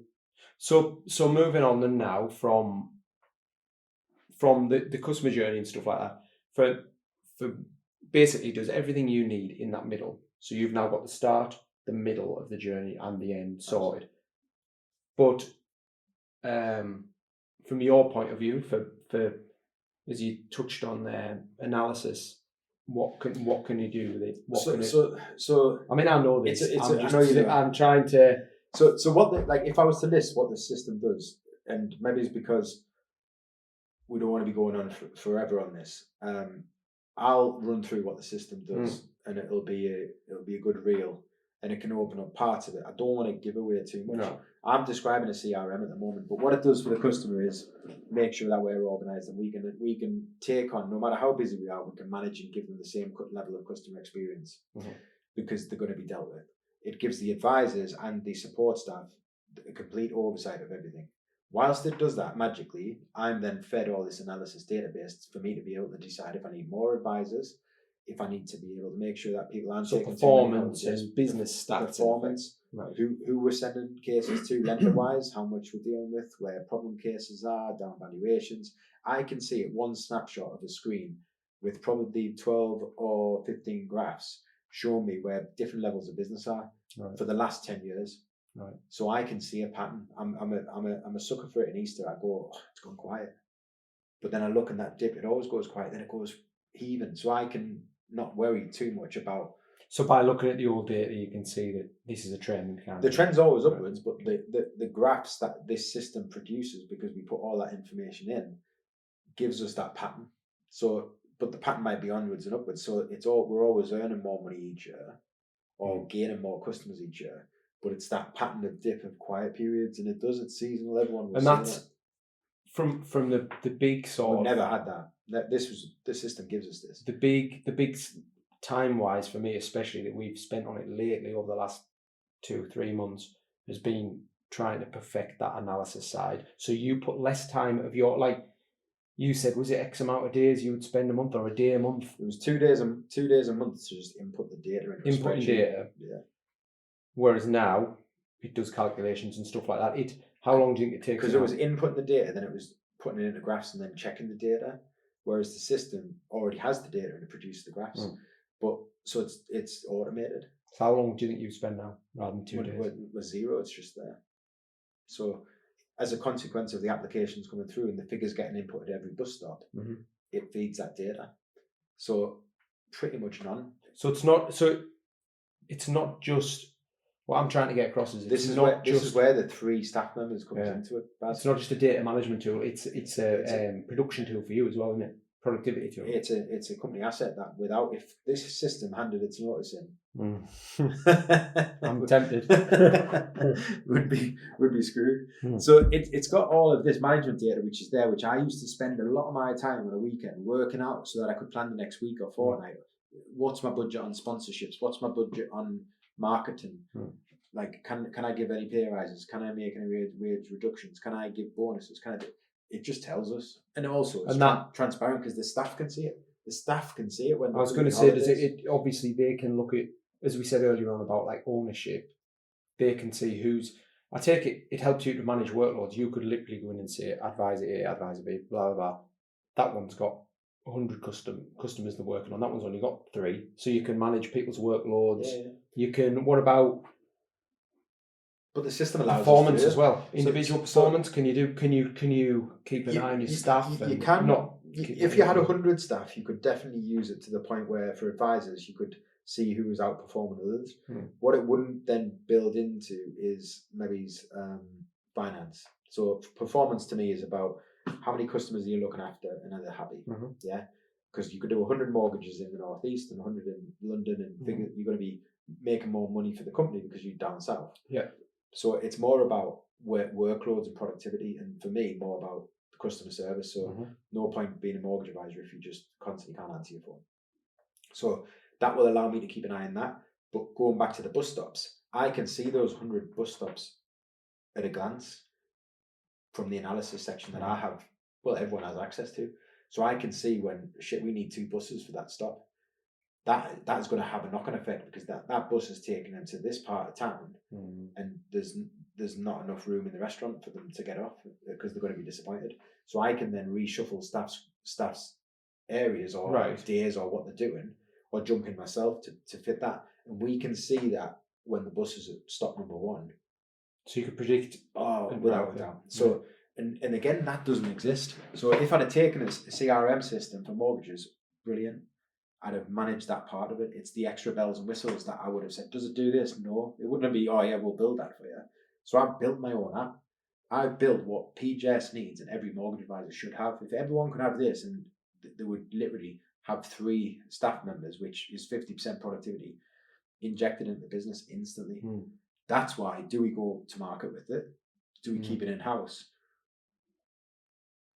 What do we do? Because the second I put that out there, if I had someone left of me or right of me that was doing or attracting a similar amount of customers, but they were rammed to the hilt where they can't take anybody else on, which is quite common for mortgage advisors. The second they have that app, they could probably triple their output, because the system would allow them to just stress-free know where everything is in the background, predict and maneuver, and then take on staff and expand. So I'm on about a sole trader versus a sole trader. But once you've got to this position and using the app to the way we are, you just need to, if you get an influx of customers, of course you're going to have a bottleneck. But the system allows us to manage those to the point where not every customer who knocks on that door will be putting a mortgage application in tomorrow. We learned that from the military events. We go to a military event, speak to 100 people, not all buying a property tomorrow, but they're going in the system. So if you've got X amount of people who's heading towards that first bus stop, you know that the other parts of the system are going to be full. And if one of them is full already, then you need to put your productivity and your staff, you need to redelegate them to that area. And that frees up space for... But sometimes that area is 90 and it's one click of a button to send an email out to everybody, because of what the system does in the marketing section, another part of the section. And again, you could probably look at this and think, oh, that's brilliant, I want all these ideas. That's brilliant. Go and build your own system. We're not saying we're telling you something different, because everyone knows what you want. So just to close this off, don't come to me. Baz, he's got a non-compete clause in his contract that he signed, but he didn't. That's not about that. It's just I know how tough it was to get this one up and running. But so can I just ask you before that, right? Yeah. What? Obviously, you said earlier, if you're going to market it, put it out to market, you're going to make money on it. Yeah. Right, which is fair enough. But are you then risking having someone come along who's going to be more competition for you, because they're going to be able to manage there's enough to go around. The mortgage industry has changed to the point where no one's stabbing anyone in the backs and trying to nick each other's customers. Customers are very loyal. We've got a completely different base. Not everyone will want to use us. So the way I see it is, if I was going to expand this app and pass it on and it become the app for mortgage advisors, then so be it. Obviously, I wouldn't do that without a cost. We've got to maintain it. We've got to improve on it. If I send it to another company now, they'll improve on it. They'll not rip it apart, because there'll not be something there they don't need to use. They'll just have other ideas or processes they do that aren't within the app. So I can only see it being a good thing. What I don't want to do at the moment is just show everyone what I do and say, run with it, because this has cost us in the region of £25,000-30,000 of us doing it ourselves. And that's not by having a company overcharging us ridiculous amounts. That's companies working with us in our time. If I take my time into it, I've probably spent at least half a year, fully half a year on it over the last 2 to 3 years. I actually employ myself to do this research and development of what we do. And without it, we'd be screwed. But it will become a point where it's working so well for us. If this is an asset in itself that we can market up and make a default and put it out there, people will either want it or they don't. When they want it, they won't look back, but we'll be charging for that. So, I've got my own mortgage business, protection business, whatever, but my processes are totally different to yours. Yeah. Would it still work for me? Oh, absolutely. Yeah. Because obviously the fundamentals must be the same, mustn't they? Yeah. People come to you, they want a mortgage, you look, no matter who you are, you'll go out and find a mortgage. We work very closely with our partners down in Chorley, Fascinating. They don't do things the same way as us in order, not necessarily. So that's easy to change. It's a case of repositioning those. So if I was to bring this back to a default template and then market it, there would need to be a process where almost a conversation with the person who's going to take it on to understand their company and make it fit. They may have more staff, they may have less staff, they may want different data, they may want it quarterly instead of monthly, they may want, of course you can tweak it, but that's easy because we've built the beast now. It's just a case of tailoring it to that particular company. I take it it's the same for anyone. If someone's having a problem, I don't know, a problem with something coming out of their bank account, or if they've got some kind of credit report or something, no matter which mortgage advisor you go to, it's going to hit the same stumbling block. It might be further up the ladder or down the ladder. Yeah. But this app is set up, as far as I'm aware. Do you agree that it doesn't matter where in their process it is, because you would just drag it to the point along the journey, in effect? Do you know what I mean? It's quite fluid that way, isn't it? Yeah, I mean, and that part is just all brought back to the kind of the different stages they want. It could be that we could even streamline the process because we've nailed it. But unless we trialed that with 10 other more companies, we wouldn't know. I've got a lot of experience in the industry, from whether it be underwriting or case management. So I've put the best of it into this system. And the way I feel is this is the best way. Have you mentioned or talked to anyone about this yet, or is this the first people are going to know? I bragged about it, and when people say, "What are you? How come you're not doing as many appointments these days?" or whatever, my time's been put into this. I've showcased it a few times. If I'm talking about it generally without showing someone, I can imagine people would say, "Yeah, we've got one. It's pretty good," but they're just making do. Right. That leads me on to some questions. So, what do you think is the USP of it then? What, compared to, I know you're saying the CRM on the market, but what would you say? The USP, sadly, is that it's the only mortgage and protection customer management database, software, application, whatever you call it, web-based system that's out there. There isn't one that is solely for mortgage and protection. If there is, prove me wrong. What's to stop someone just coming and copying it? Hope they do. Hope they do, and I hope they make it better. But I guarantee you it'll cost you a lot more than it would if you just took on this as a beast and rebranded it to your own. I'm not even at the position where I'm fully decided if I want to do that, because I do see it as one of the biggest assets. It's like allowing my 3 members of staff to go and work for another mortgage company. Then why would I do that? Yeah. So at the moment, no. I would have. This has not been easy to build this. You've not found it easy. No. But if it was already on the shelf, I'd have bought it. This is going to be the first one. Yes, there's estate agencies. Yes, there's wealth management. Yes, there's Dot 360, which does a bit of that. There's not one bit of system out there that does it all. This looks after the customer, the staff, the management, right? Okay. But it also looks after the growth of the business, but also protects it from being. If we get dragged into another COVID, we can all sit at home quite comfortably, and the customer wouldn't notice a little bit of difference.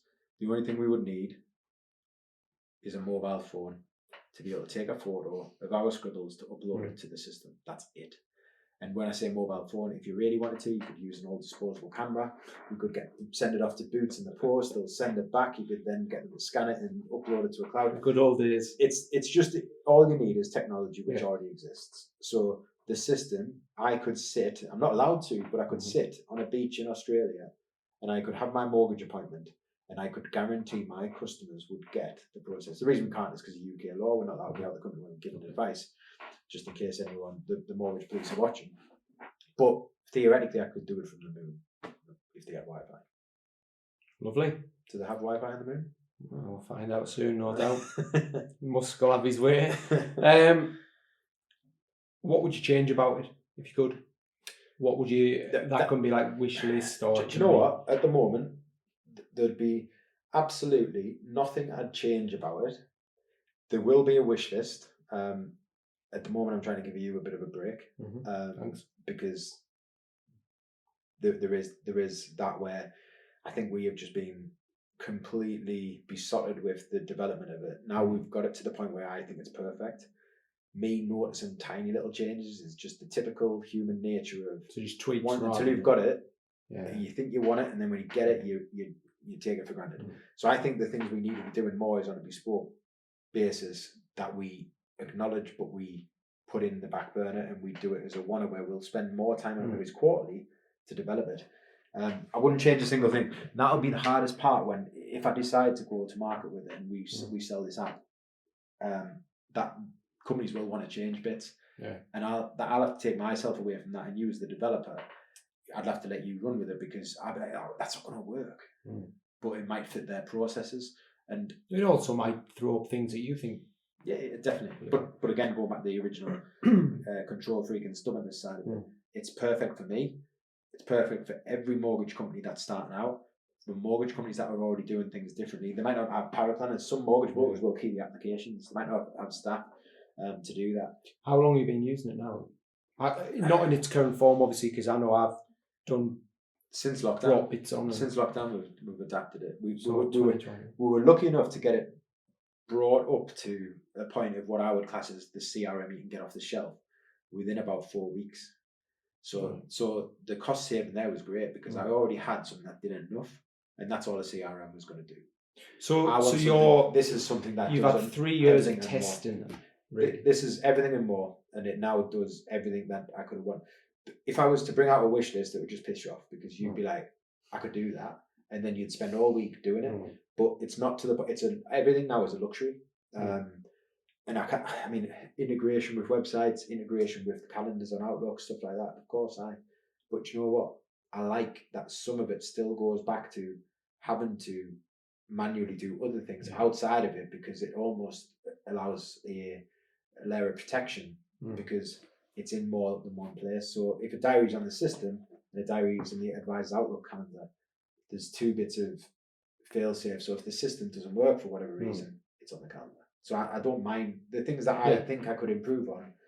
Are just like real on the back burner. Okay, best features.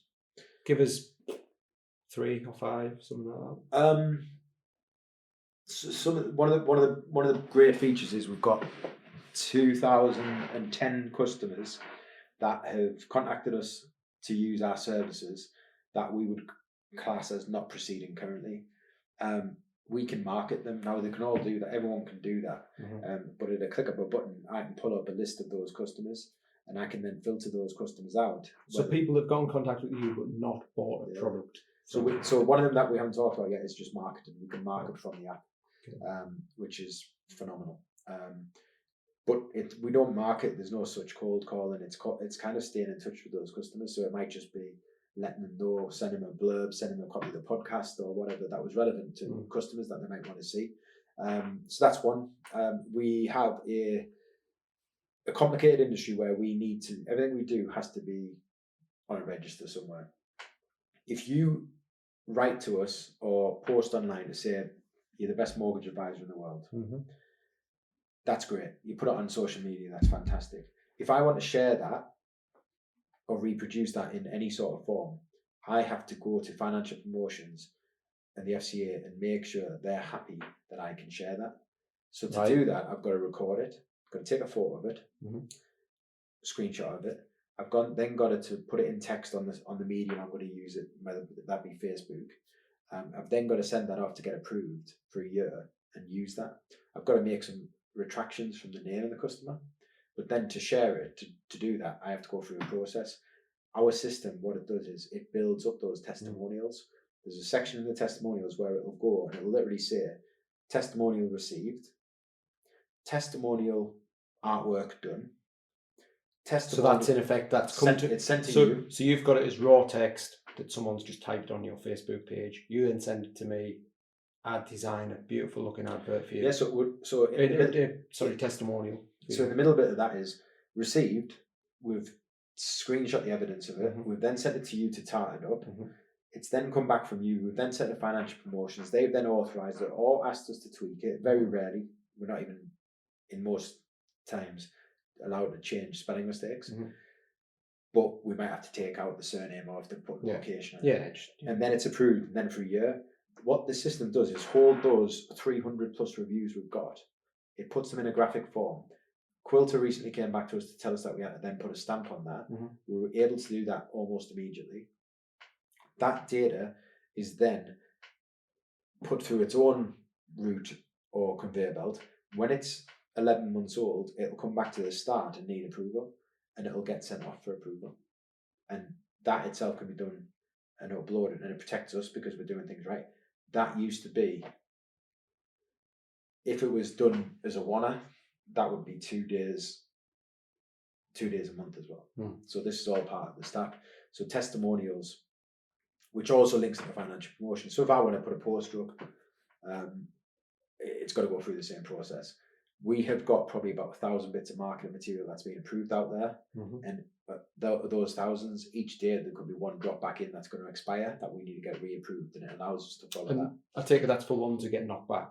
If you put something in there that you can't, you're not meant to say, does it drop back into a different bucket too? Yeah. So it doesn't get approved, it's got to go back to you. It'll go back into a bucket that says it's with Baz. If you haven't got back to us, we'll chase you. And then it's just allowing something there. It can be linked to the customer as well, so we know which customer sent that. If they send us flowers, beer, whatever, we've got to log all that. We've got to take a photo, we've got to send it off. If it's over a value of 50 quid, we've got to get it approved. Before. So what is that's like a gift, like bribery? Hospitality. Yeah, bribery, I suppose. I mean, the customer saying thank you is great. And we're always going to be doing that, but what you can't be having is if someone sends you a Ferrari to say thank you for getting us that, you'd have to report I'm open to Ferraris if you ever want to thank me. But on the system, on the other side, anything I had a spreadsheet for is now in the system. Asset register. So computers, they've got to be BitLocker. Phones have got to be registered BitLocker because if they go missing, they've got company data on them.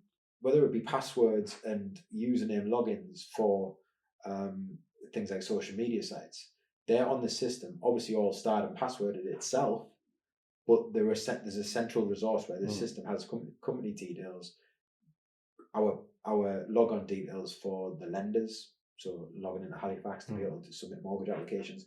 It holds all them credentials safely and securely.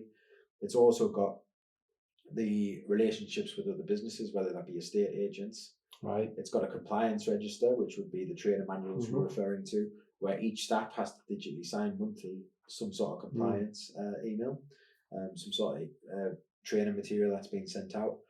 It's got the IT support function, so if I'm not happy and I want something to be called something else, or I need a new column putting into my database because we've decided we're now starting to catch people's eye colours and we want to record them, we could log that with you. It's like a ticket and it'll say, okay, all good. It pretty much does everything you need to do if you're starting out. If you're starting out and you could invest in this and you could actually afford to, you wouldn't be able to if you're just starting out. I get that. But this is what you would want. And if it was free, you would take it. If you haven't to pay for it, and then as a monthly prescription, you'd probably manage on paper for time being in a spreadsheet. I did. We grew, and when we went through the roof, and that was hard to manage. And mistakes did happen. Customers never got too pissed off, but there would be times when a customer. So if you'd have had this before your boom, in effect, when you went from just being yourself doing it sort of part time. We certainly did, but like as far as organised people go, we're pretty shit hot, so we could manage all those files. But every now and again, that brown file with someone's name on it was put into the wrong pile, and it just meant it didn't happen as quickly as it should have. The customer probably didn't even notice because we were probably checking those piles. We literally were checking those piles every day to say, are the right people in these sections? But if they were in there for 24 hours and they shouldn't have been, that's still a delay. With the system, it would flag up because it would be red. There would be gaps. You can see it at a glance. What we've built here is phenomenal. You cannot fault it for what we do. And it's one of those where, as technology goes, there's technology out there to source the mortgage. There's technology out there to look at the criteria. There's technology out there to use the affordability. We use and outsource all those three. We pay monthly prescriptions of over maybe 150 quid to use all those three per advisor. Okay, we've got 4 advisors. We use and pay because they work. The sourcing system, you can't do your job without it. We use Knowledge Bank to do the criteria searching. So you get a customer who's self-employed, gets paid in dollars, and is also, let's say, also 19 years old. Those three parts of the fact finding process are what we call quirks and criteria points. You could just ring around all the lenders, or you could, like me, use your head, and it's all up there. But Halifax don't update my head. Halifax can change their criteria instantly and not tell me. They will get round to it. They'll make an appointment to come and see us a week later and tell us that they no longer offer mortgages to people who are self-employed. Okay, fine. So my head wouldn't know that until I'm told. This knowledge bank criteria system allows us to punch those three quirks in, and you get the output of the lenders that say tick, tick, tick. You still need this nuggin because it might say, yes, we do, but you need a bit more information than that. Yeah. No, we don't lend to 19-year-olds. You might then think, do you lend to 20-year-olds? So someone will come back and say, yeah, we lend to anyone over 21. Brilliant. I've got my rejection, but I've got it. Okay, you can do then. Yeah. So that's a case where we could say, yeah, we can get you a mortgage, but not till you're 21. So that's a system and it's technology that is groundbreaking. And if it wasn't for Knowledge Bank, and I've said this on record, during lockdown, we'd have been fucked. So would every other advisor that subscribes to them, because they were there to help you with the changes that were happening almost every hour, whereas now they would happen, let's say, every month for criteria. Yeah. Criteria is not products. Products is live. Criteria is we're going to lend to people with blue eyes or brown eyes. Okay. The third bit of technology that already exists is the compliance side. And that's Quilter. So that's making sure the bank statements are uploaded. If the file gets a complaint, it gets audited. And as long as you've done all those 10 checkpoints, ID, income, affordability, fact find, research, suitability, that's been done in the time and the format that they'd expect and the quality they'd expect. You protect it as an advisor. Right. Yeah. Someone misses the mortgage payment, I can't afford the property. You did your job right. It's not your fault. You didn't do that right, then it can fall back on you as the advisor. The middle bit that is a clear. If I was to say to you, there's the three bits of technology. What's missing? Application. That is what's missing. This little bit that we've got that we've built, and now we can sit back and concentrate on other things like the website or whatever. This now is the missing bit of the puzzle. So when we get busy again, we don't have to be panicking like we used to. Where even after 1 week of the busy period, we would be thinking about ringing for advertising for staff. Now, we can all be probably 2 or 3 times more productive because of the system. Because everything, you can't be reactive to the point of doing things instantly, but it's got to be done right. And that means that it needs to be done in the right manner. And the system puts everything into the right piles so that the bus stops are always at the right level for the capacity of the bus. It's managing your workload, isn't it? It's predicting your workload. It's a mortgage and protection application system management. That's what right. So say the name again, because I think mortgage, it's going to get marketed. So application. So mortgage and protection application. Application. And it is a CRM for mortgages only. Yes, it could be what we could use. We could then put it out for estate agencies or financial planners or personal trainers. But they already have that. I could find a perfect estate agency CRM. I've seen it. They're very American based and they probably need tweaks, but ours fits our company. There's not a single part of the process that doesn't exist or that we need on our system. Ours is built to us.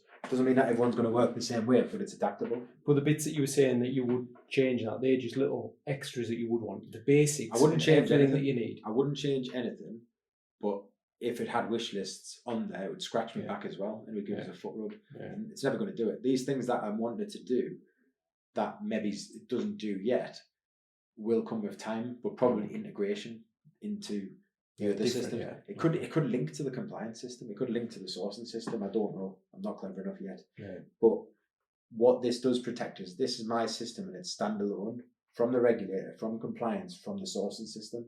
So this is the part. The other work is done anyway, and it has to be. So what I mean by that is, even if I implemented this and had the sourcing system at the front as part of it and the compliance at the back, I'd still have to do that externally. Right. So technically, I'd still have to have a paper-based filing system. So you'd still have to do it on another platform because that's how the regulator wants you to. They're never going to pass that over to us. If we went directly authorised to the FCA, maybe. But that would be creating a lot of work for things that I've already done. Why would you reinvent the wheel? This is something that doesn't exist, and I'll wholeheartedly say this application does not exist. Other CRMs do, Some people have very good databases within spreadsheets. Get it. This does so much more, and it involves the team. It doesn't just give you a database you log onto. This is like a workload management system for your staff. It's management database and analysis for me. It's compliantly looking after my company as well as my customers. So it's not just making sure that I'm doing my job right. It's making sure they're serviced and looked after, i.e. the protection side we're talking about. It's making sure we've got the right level of staff for all the busy bus stops. But it's also making sure, even to the nth tiny bit, that if we receive a box of chocolates, that it's put onto a system that's managed annually or when inspected can be provided.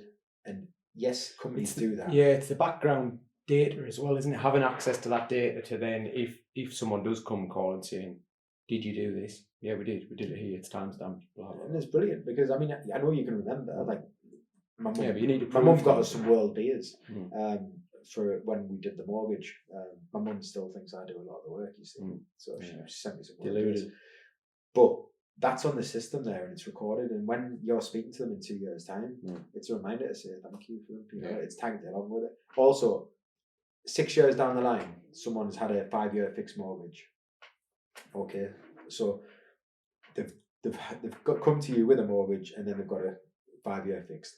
We may have known that customer for a year whilst they're buying the new build property. 5 years later, they're coming to us for their second bit of mortgage advice.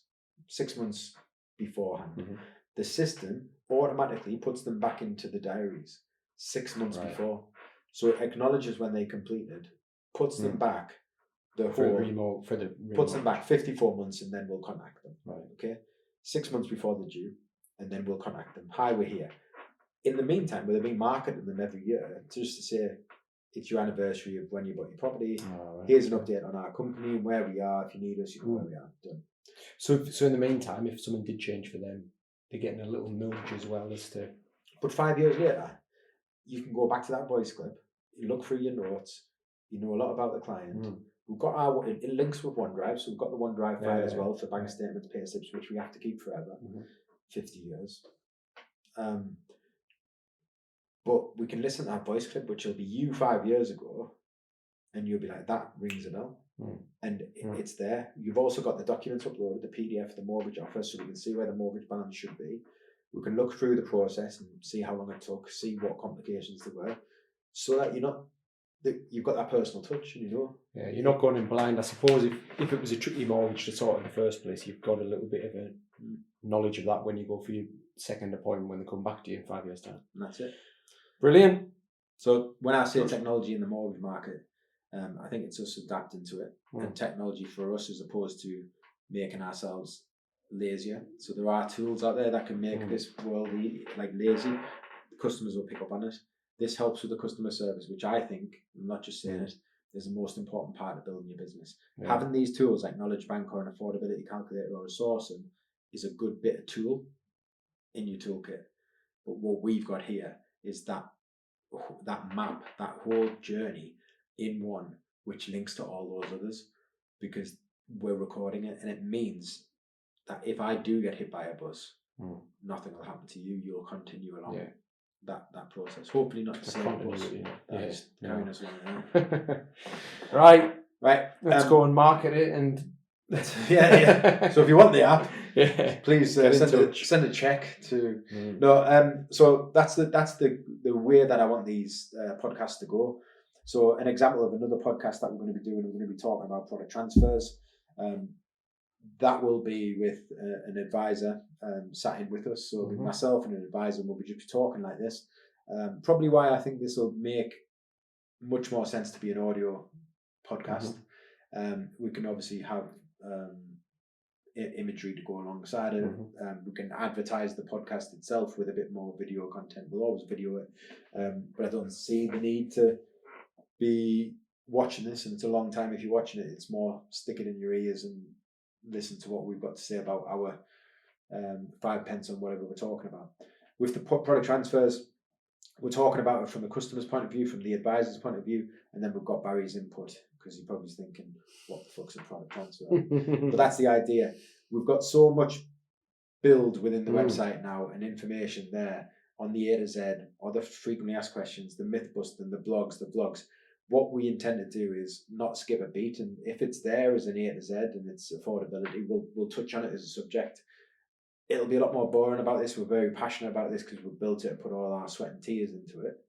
But it might be a 30-minute podcast on affordability because people see affordability as, can I afford it? There's so much more to go into it. Right. And if we can deep dive into those, bringing in different people to talk about it, it'll just give a different aspect. I think it'll probably benefit brokers more to get an idea of how we work. But for customers who are interested to see us and a bit more of our personalities, they'll get to meet the team. They'll get to meet the guys that work with us. And I think it's just another string to our bow. Also, the things we're talking about is for an hour 45, there might be 2 minutes that we'll be able to pull from this and make a good TikTok video, a good Facebook video, and that's the idea, is to talk. When you say we, you. Me, yeah. Cool. Right, brilliant. Guys, fingers crossed this is a weekly thing. There'll be something to listen to, tune into. If you'd like to appear on the podcast, get in touch. If you'd like to hear us talk about something specific or answer your questions, get in touch. It might just be a quick 2-minute video in response. It might just be a bit of a myth-busting section that we'll put on the website. But either way, all these different mediums, it just makes it a lot more accessible, especially since I've started to, and Barry started to listen to a lot more podcasts. I think it gets it out there, and it's worth a listen if this particular subject interests you. Good stuff. No worries. Catch you soon.